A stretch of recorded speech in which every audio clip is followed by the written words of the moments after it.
નમસ્કાર વિદ્યાર્થી મિત્રો, હું ધર્મીન વાઘેલા ફરીથી આપ સૌનું સાયન્સની દુનિયામાં સ્વાગત કરું છું.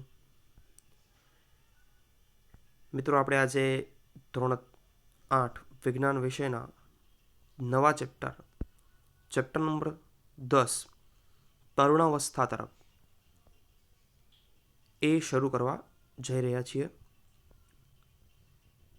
અત્યાર સુધીમાં જે આપણે લાસ્ટ ચેપ્ટરમાં પ્રજનન વિશે વાત કરી આપણે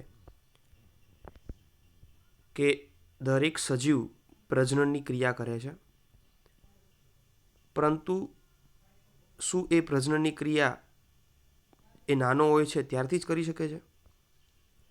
તો નહીં. એ અમુક સમય બાદ એ પ્રજનન કરવાને સક્ષમ થાય છે.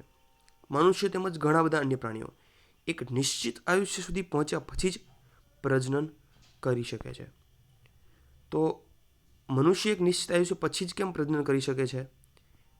એ બધા જે આપણા સવાલો છે એનો આપણે આ ચેપ્ટરમાં અભ્યાસ કરીશું, એનું તારણ કાઢીશું. તો માનવ શરીરમાં થતા એવા પરિવર્તનનો અભ્યાસ કરશું કે જેના પછી તે પ્રજનન માટે સક્ષમ બને છે. એટલે પ્રજનન માટે સક્ષમ ક્યારે બને છે? તો આપણા શરીરની અંદર અમુક પરિવર્તનો થાય છે, ઘણા બધા. એ શારીરિક હોય કે માનસિક હોય, એ અમુક પરિવર્તનો, વૃદ્ધિ, વિકાસ, એની ક્રિયાઓ પછી જ તે પ્રજનન માટે સક્ષમ બને છે. એ સિવાય મિત્રો, આપણે આ ચેપ્ટરની અંદર અંતઃસ્ત્રાવી ગ્રંથિઓ અને અંતઃસ્ત્રાવો વિશે જાણકારી મેળવીશું, જે આપણા શરીરમાં અલગ અલગ જગ્યાએ રહીને અલગ અલગ કાર્ય કરતા હોય છે. અંતઃસ્ત્રાવો જેના કારણે બાળકનો વિકાસ થઈ તે પુખ્ત બની જાય છે. એટલે આપણા શરીરની અંદર આપણી વૃદ્ધિના, આપણા વિકાસમાં આ અંતઃસ્ત્રાવનો ખૂબ જ મહત્વનો ફાળો રહેલો છે. તરુણાવસ્થા તેમજ યૌવનારંભ. તો આપણે નાના હતા, અમુક એજ કરતાં થોડી ઘણી ઉંમર આપણી થાય પછી આપણને આપણા મિત્રો સાથે દેખાય છે કે એમને મૂછ પર કે થોડા એકદમ ઝીણા ઝીણા વાળ ઉગવાના શરૂ થયા છે. તો તાજા જન્મેલા બાળકને એ પ્રકારનું હોતું નથી. એ અમુક નિશ્ચિત આયુષ્ય પછી જ એ પ્રકારના પરિવર્તનો આપણા શરીરની અંદર શરૂ થાય છે. 10 કે 11 વર્ષના આયુષ્ય પછી વૃદ્ધિમાં એકાએક ઝડપ આવી જાય છે. એટલે અમુક વર્ષની એજ લિમિટ સુધી આપણી હાઇટ કે આપણી બોડી છે એ નોર્મલ હોય છે. પછી અમુક સડન એવા ચેન્જીસ આવવા માંડે છે આપણા શરીરની અંદર કે જેના કારણે આપણી હાઇટ, આપણી બોડી, આપણા અલગ અલગ મસલ્સ જે છે એ ખૂબ જ ઝડપથી ડેવલપ થવા માંડે છે. વૃદ્ધિ દેખાવા લાગે છે. શરીરમાં થનારા પરિવર્તન વૃદ્ધિ પ્રક્રિયાનો એક ભાગ જ છે. બાળક નથી રહ્યા પરંતુ તમે પુખ્તાવસ્થામાં પ્રવેશવા તરફ જઈ રહ્યા છો. એટલે એ એક પ્રકારનો સંકેત આપણે છે કે હવે આપણે બાળક નથી. એ જે આપણા સડન ચેન્જીસ આવે છે આપણા શરીરની અંદર, એ કે હવે તમે બાળક નથી, હવે તમે એક પુખ્ત અવસ્થામાં જવા માટેનું જે ફર્સ્ટ સ્ટેપ છે તરુણ, એ છો. શરીરમાં જોવા મળતા આ પરિવર્તનનો સમય મર્યાદા ક્યાં સુધીની હોય છે? અને જીવનનો આ અલગ જ પડાવ છે જેમાં તમે બાળક પણ નથી રહ્યા અને પુખ્ત પણ નથી થયા. હું જિજ્ઞાસુ છું કે શું બાલ્યકાળ અને પુખ્તાવસ્થાની મધ્યની આ અવસ્થાનું કોઈ વિશેષ નામ છે? તો વૃદ્ધિ એક કુદરતી પ્રક્રિયા છે અને આ જે વૃદ્ધિની પ્રક્રિયા થાય છે એમાં જીવનની કાળની આ અવસ્થામાં જેમાં શરીરમાં એવા પરિવર્તન થઈને પ્રજનનની પરિપક્વતા પ્રાપ્ત થાય છે તેને તરુણાવસ્થા કહે છે. એટલે બાલ્યાવસ્થા અને પુખ્ત અવસ્થા એની વચ્ચેનો જે સમયગાળો છે એનું નામ છે તરુણાવસ્થા, જેને ઇંગ્લિશમાં ટીનેજર્સ પણ કહે છે. તો ટીનેજર્સ અથવા જે તરુણાવસ્થા છે એ કોને કહેવાય? તો એવી અવસ્થા કે જેમાં શરીરમાં એવા પરિવર્તન થાય જેનાથી પ્રજનનની પરિપક્વતા પ્રાપ્ત થાય. પ્રજનનની પરિપક્વતા મતલબ પ્રજનન કરવા માટે આપણે સક્ષમ થઈએ, તો એને તરુણાવસ્થા કહેવાય.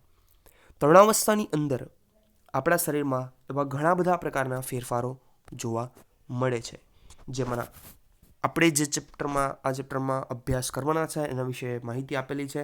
એક ફેરફારનું નામ છે ઊંચાઈમાં વધારો. બીજો જે ફેરફાર છે એ છે પ્રસ્વેદ અને તૈલી ગ્રંથિઓનો સ્ત્રાવ,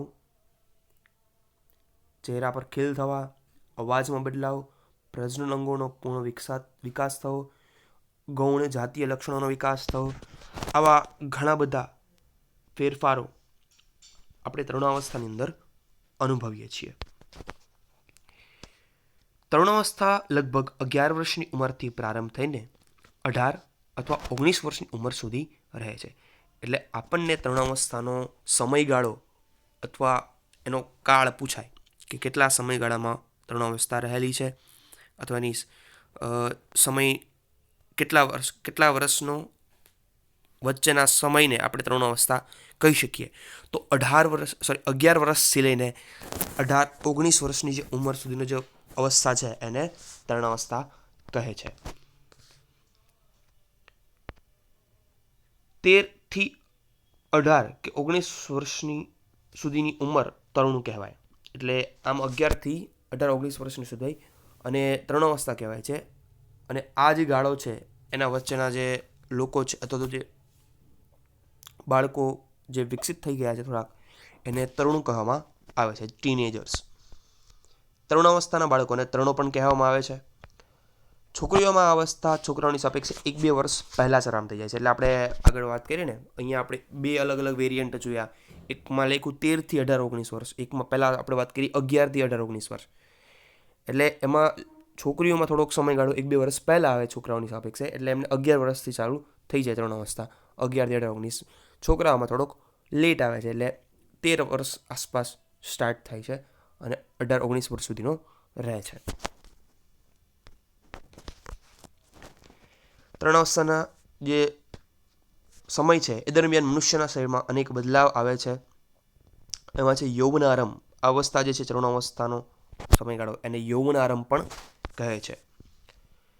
તેમાંનું સૌથી મહત્વનું પરિવર્તન કે જે અનુભવવામાં આવે છે એ છે છોકરા અને છોકરીઓની પ્રજનન ક્ષમતામાં વિકાસ થવો. એટલે આપણે વાત કરીએ આગળના ચેપ્ટરમાં કે નર પ્રજનન અંગો વિશે અને માદા પ્રજનન અંગો વિશે. એમાં પરિપક્વતા આવે છે, એનો વિકાસ થાય છે. તરુણોમાં પ્રજનનની પરિપક્વતાની સાથે યૌવનારંભ સમાપ્ત થઈ જાય છે. એટલે એકવાર એ પ્રજનનની પરિપક્વતા પ્રાપ્ત કરી લે તરુણ, એટલે એ યૌવનારંભ જે છે એ સમાપ્ત થઈ જાય. તરુણાવસ્થાનું બીજું નામ છે યૌવનારંભ.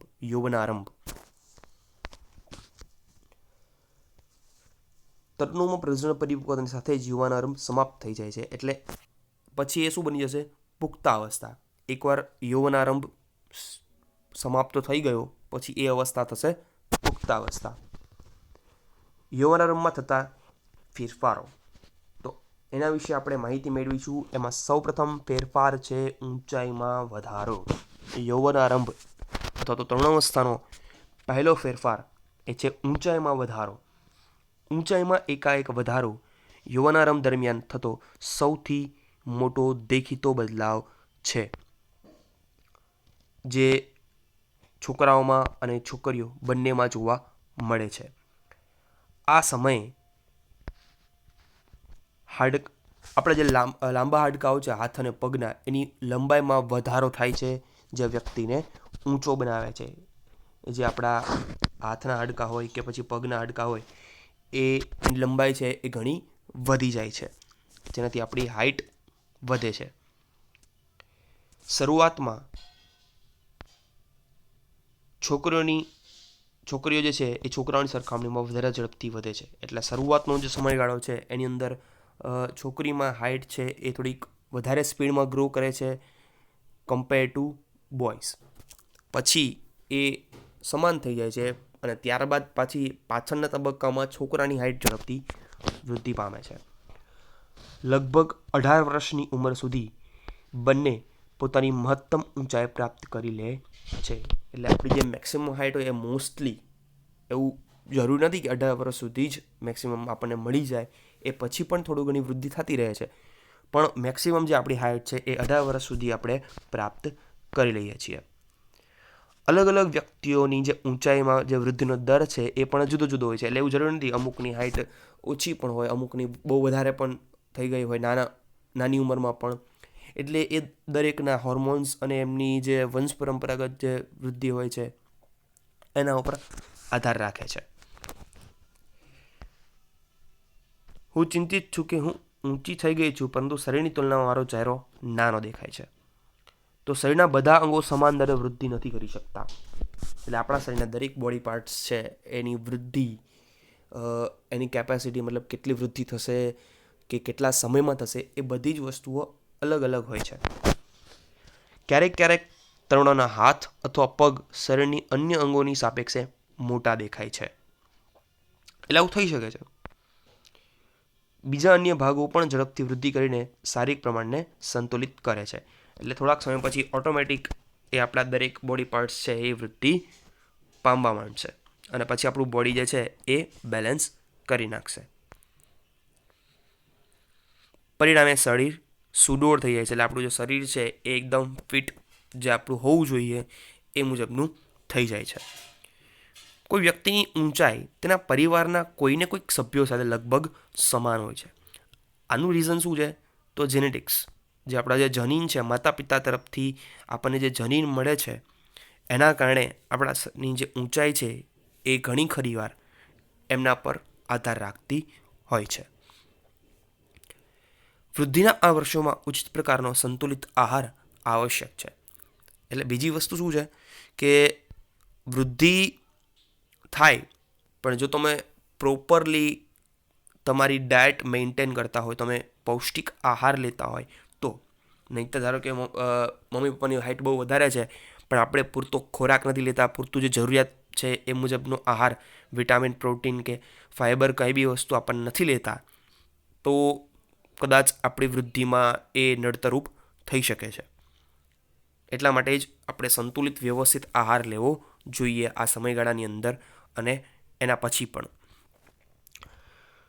તે હાડકાઓ, સ્નાયુઓ તેમજ શરીરના અન્ય ભાગોની યોગ્ય રીતે વૃદ્ધિ કરવા માટે પર્યાપ્ત પોષણ પૂરું પાડવામાં મદદ કરે છે. કોણ?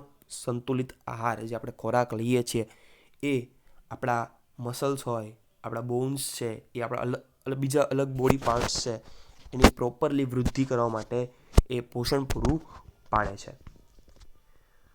તરુણની પોષણ આવશ્યકતાના વિષયમાં આપણે આ પ્રકારની અંદર આગળ અભ્યાસ કરવાનો જ છે. એનો અલગથી ટોપિક આવશે.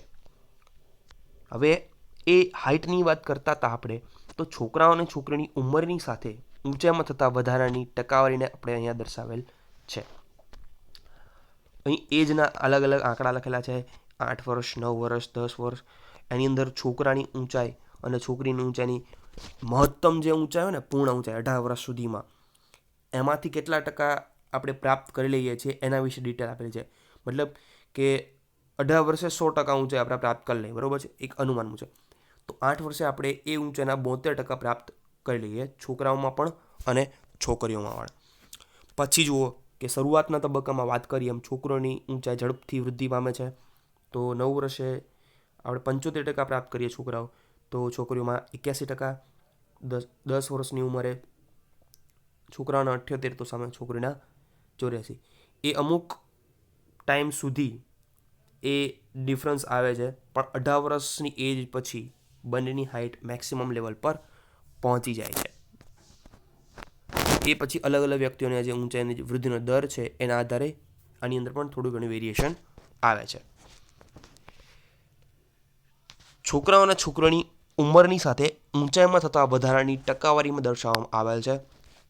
એટલે બીજું શું છે કે આપણે આપણી હાઇટ છે એ જ મુજબ આપણે કેટલી મેક્સિમમ પ્રાપ્ત કરી શકીશું એ મારે જાણવું હોય તો એના માટે એક ફોર્મ્યુલા આપેલો છે. અહીંયા હાઇટ સેન્ટીમીટરની અંદર આપણે ગણતરી કરવાની છે. તો એના માટેનો જે ફોર્મ્યુલા છે એ તમને અહીં આપેલો છે. આ ફોર્મ્યુલા તમે જોઈ શકો છો કે વર્તમાન ઊંચાઈ સેન્ટીમીટરની અંદર છેદમાં વર્તમાન ઊંચાઈ પૂર્ણ ઊંચાઈની ટકાવારી એને ગુણ્યા 100. આ ફોર્મ્યુલા ઉપરથી આપણી જે મેક્સિમમ હાઇટ છે એની આપણે અંદાજિત ગણતરી કરી શકીએ છીએ. તો ઉદાહરણ તમને અહીંયા આપેલું છે કે એક છોકરો કે જેની ઉંમર 9 વર્ષ છે તથા એની ઊંચાઈ 9 વર્ષ જ્યારે છે ત્યારે એની ઊંચાઈ 120 સેન્ટીમીટર છે, તો એની જે વૃદ્ધિકાળના અંતિમ તબક્કા ઉપર એટલે કે 18 વર્ષ કે એની આસપાસ પહોંચશે તો ત્યારે એની હાઇટ કેટલી હશે અંદાજિત, એ આપણે ફાઇન્ડ કરવાનું છે. તો સૌપ્રથમ સૂત્રમાં કીધું એમ ઉપર અંશમાં વર્તમાન ઊંચાઈ કેટલી છે એની 120, એટલે આપણે અહીંયા ઉપર લખ્યું 120 છેદમાં વર્તમાન ઊંચાઈ એ ટકાવારી, તો 9 વર્ષનો છે બરોબર છોકરો છે તો ત્યારે એની ટકાવારી કેટલી હોય 75%, તો છેદમાં લખવાનું છે 75 અને એને ગુણ્યા કરવાનું છે 100 બરોબર. આનું તમે સાદુરૂપ આપશો તો આપણને જવાબ મળશે 160 સેન્ટીમીટર. એટલે 18 વર્ષનો થાય ત્યારે એની ઊંચાઈ લગભગ 160 સેન્ટીમીટર જેટલી થશે. એટલે આ મુજબ આપણે એની ગણતરી પણ કરી શકીએ છીએ. આજના સેશનમાં આપણે અહીં સુધી રાખીશું. મળીશું નેક્સ્ટ સેશનમાં એક નવા ટોપિક સાથે. ત્યાં સુધી આવજો.